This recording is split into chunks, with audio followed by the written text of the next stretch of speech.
Hi, this is James from Propellerhead Software with another Reason sound design video. If you're a fan of electronic dance music, you know that when a track gets to the big breakdown and build-up section, there's always some amazing sound that adds to the overall effect and makes everyone raise their hands, scream, and generally act like they drank too much of a popular energy drink. Those sounds are called transition sounds or effects.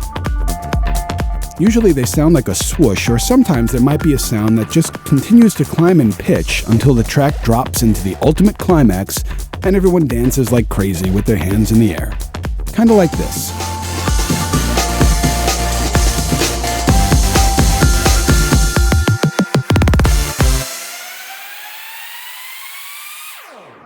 Okay, I'm going to show you how to create a really cool transition type sound and also give you a few extra little tips on ways that you can twist it even further. We'll start by making a combinator, and I want to use the noise oscillator of Thor as the basis for the sound. To make this patch really wide and jump out of the speakers, we are going to use a couple of Thors, so we will need to create a 6x2 line mixer first. Next, we'll create two Thor synths while holding down the Shift key, so that they do not automatically connect to the mixer channels. I'm going to connect only output 1 from each Thor into the left input of mixer channels 1 and 2 and pan them hard left and hard right. Select the noise oscillator for oscillator 1 on each Thor. Next, we will select a state variable filter for filter 1 and set it to a bandpass type. Tweak the cutoff frequency a bit so the sound starts at a very muffled sound, and turn the filter envelope and velocity knobs all the way off. We'll adjust the attack, decay, sustain, and release in the amp envelope section so that the sound starts quickly, holds its level while a key is pressed, and fades slowly away when the key is released. And repeat this process for the second Thor. Now we'll create a Maelstrom synth while holding Shift again, since we're only going to use it for the filter envelope.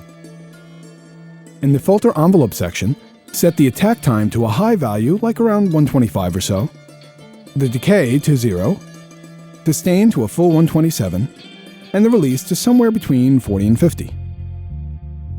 We're going to use this to control the cutoff frequency of the bandpass filters on both Thor 1 and 2, but more on that in a bit.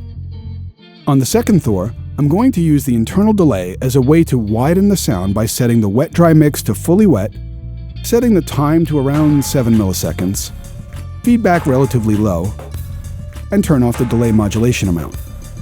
What we want to achieve is have the sound slowly rise from a dark and muffled sound to a very bright and piercing one, and ideally this should happen over a long period of time, say 8 bars or more.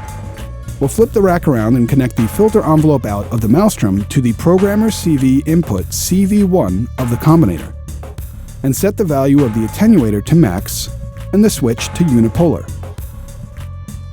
In the combinator programmer section, assign CV in 1 as the source and filter 1 frequency as the destination.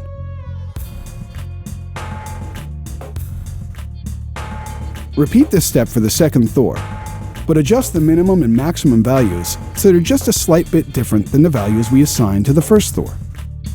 This is going to give the sound a bit more character. Now when you play a note, you're going to hear the sound do its thing.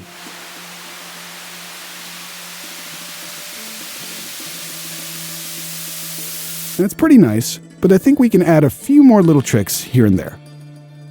We're going to want to use the same filter envelope from the Maelstrom to control multiple parameters now.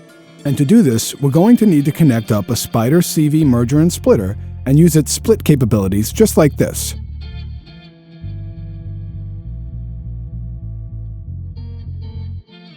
Now we have that same filter envelope repeated on a few different outputs.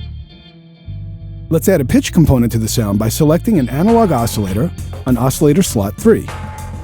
In the modulation bus section, select CV input 1 as the source and oscillator 3 pitch as the destination with an amount of 100. Don't forget that you need to enable oscillator 3 to be routed into the filter input section over here. Now connect one of the Spider CV split outputs to the CV1 modulation input of the first Thor to route that same Maelstrom filter envelope to control the pitch. Repeat the process for the second Thor.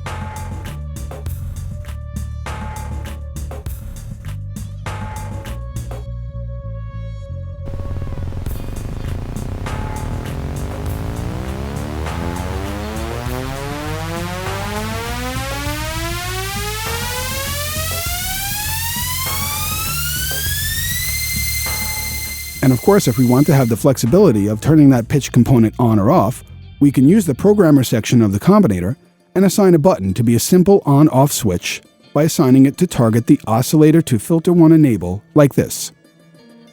There are a lot of options on how we can tweak this sound further and make it the ultimate transition effect patch, but instead of going through them all here, I figured I'd just make it for you. You can get the patch and a song file for Reason 6 by downloading it from this link. Have a play with it, and if you have some questions on how I set things up, or have some new ideas on how to tweak this patch further, please send your Reason song file with your patch to productspecialist@propellerheads.se. Thanks for watching, and I'll see you soon with another Reason sound design video. Bye.